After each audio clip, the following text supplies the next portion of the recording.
I've got one question for y'all. Have you ever lost something like really valuable? Raise your hand if you've ever lost something that you think is like really valuable. What is the most expensive thing in this room that somebody's lost? Your grandmother's ring, like her wedding ring? Okay, that's pretty bad. Grandmother's ring. Oh, okay, good. You lost your brother. You win. I'm not even taking any more answers. You won. All right, lost his brother. I don't want to hear the story, okay? Don't tell me. Don't come up to me after and let me know how you lost him. I'll just have to imagine it in my own head. Yeah, that's pretty important. One time, the most important thing I've ever lost, so back when I was 16, I had actually just turned 16. Like it was days after I had just turned 16, okay? And so don't ask me why I did this. I was young, and I know what y'all are thinking. Like some of y'all are not even 16 yet. You're gonna make stupid things like this, decisions like this when you're 16. And then you're gonna get older and you're still gonna make stupid decisions. All right, but I was 16 years old. I had just turned 16. I still don't know why I did this.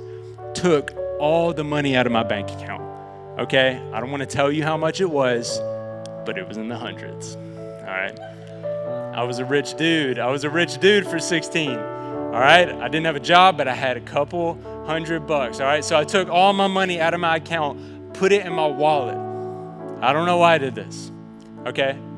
Days after I just turned 16, all the money's in my wallet, completely lost my wallet, all right? That's driver's license. That's a debit card, which I don't know why I needed my debit card. All my money was in cash and in my wallet. That's all the hundreds of dollars that I had in my wallet, gone, completely gone. Lost it for weeks. Went and got a new license, okay? Went and had to freeze all my credit cards and whatever I did. It was awful. Never found that money. My mom found it. She found it in the cushion of our couch. For weeks, these things were just gone, okay? So yeah, that few $100, I got it back, immediately put it back into the account. Still have no clue to this day why I took it out. But at least I didn't lose my brother. So that's my story there. So in this story, what we're talking about is someone who loses something, all right? And this is significant in this story in Luke. Jesus is telling this story, and it's much more significant than we realize, because it's not just a woman losing a coin when she only has 10 coins, which that in itself is significant, okay? If you only have $10 and you lose $1, you just became 10% less wealthy, okay? Just like that.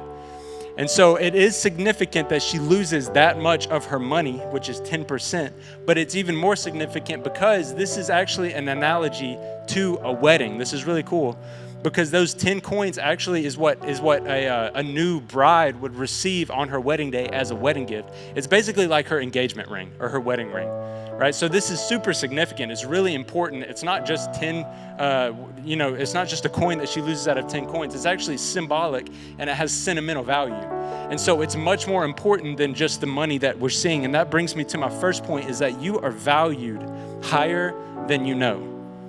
You're valued higher than you know. See, Jesus was telling this story to a bunch of people who were trying to prove him wrong, trying to get him to do the wrong thing, trying to get him to say the wrong thing.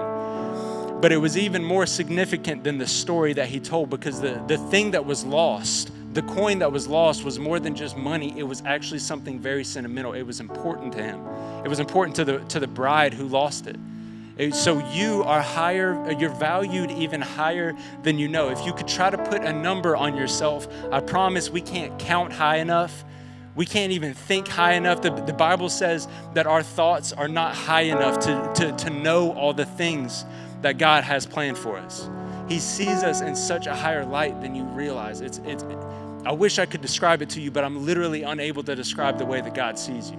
I'm literally unable to comprehend the way that God sees me, the way that the things that God says about me, the things that he's put inside of me. And it's the same way for you. But there's a flip side of that. There's a flip side of that coin, that lost coin. And this is what it is. Number 2 is your community is also valued higher than you know. In the same way that you are valued immeasurably higher than you realize, that God sees you so importantly, he sees you so highly. The opposite is true, is that the people around you, yes, the people in this room are valued just as high, but the people you go back to school with, the people that you can't stand to be around, your family who's annoying the crap out of you, your brother who you lost, right? He's valued pretty high. Yeah, he is valued significantly high. The people that you are around every single day, they're valued in the same way that you are by God. And I know, it's kind of easy sometimes. I think it's much easier for us to see yeah, I know that God loves me, or yeah, I know that God values me. But the truth is that you are not God's favorite. I am. I'm just kidding. That was a joke. Nobody laughed and nobody's paying attention. But the truth is, we are all on the same level playing field to God. It's hard to see, but that's the truth. I promise you it's the truth. The person who is, I don't know, maybe even bullying you, the person who is putting you down, the person who you can't stand, the person who is just being awful to you, God sees them highly just the same way that he sees you. And when we realize this, it becomes much easier for us to be a witness to them. It becomes much easier for us to be the right person in their life. Let's read the story again. I just want you to think about it in this light. It says, imagine a woman who only has 10 coins and loses one. Won't she light a lamp and scour the house, looking in every nook and cranny until she finds it?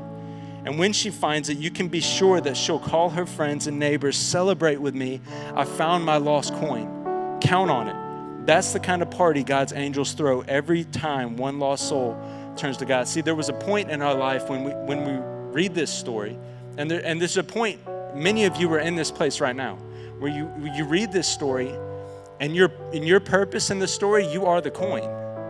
You are the lost coin. You're the one who needs to be found. You're the one who God is actively searching and trying to get to you, tried to reach out to you, tried to bring you back to him.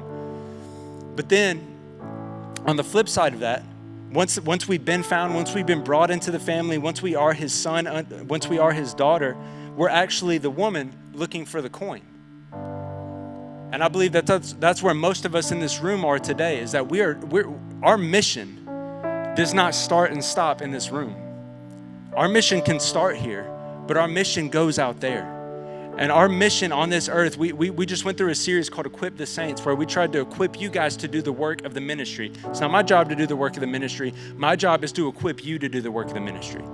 And so you take the ministry outside of these doors and you reach your friends, you reach your family, you reach your neighbors, you reach your enemies, anybody, I don't care who it is. Our mission is to go out and to reach. And now our mission for most of us in this room is to find that lost coin.